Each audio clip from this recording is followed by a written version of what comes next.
Once you hit that sales review button, it's going to look for properties. Right here it found 1900, and you can see they're organized VCS, block lot, qualifier, location. You can tab through the pages.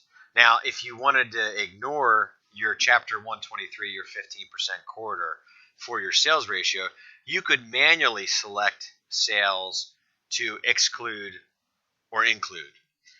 Here's one in town 1217 that is a residential that's in a commercial zone that sold for 2.36 million.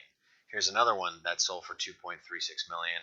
These were let through the equalization process. They didn't have a code, but I certainly don't want to include them in the valuation process since the market there is probably 250 maybe to 600,000 depending on the housing stock.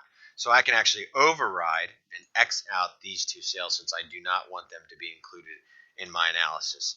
So the sales that are in green are going to be utilized. If there's one you want to add, you can check the green box.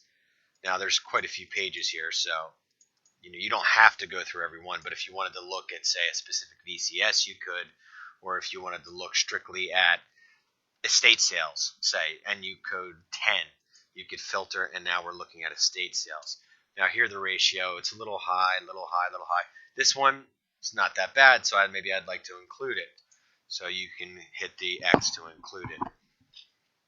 Now, we also offer the user the ability to look at some analyses of VCS, of style, of building class beforehand, just to kind of get a gauge on where you're at, or maybe there's a neighborhood or the whole town needs some sort of an adjustment.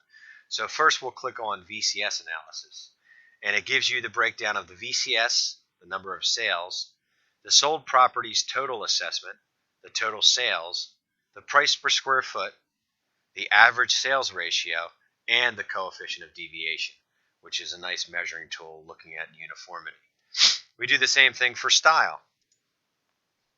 And these are only styles that you have utilized in your municipal database. So in other words, in your records. It's not looking at a style that doesn't exist. And we also do it for building class. Most of the coefficients here are actually pretty good.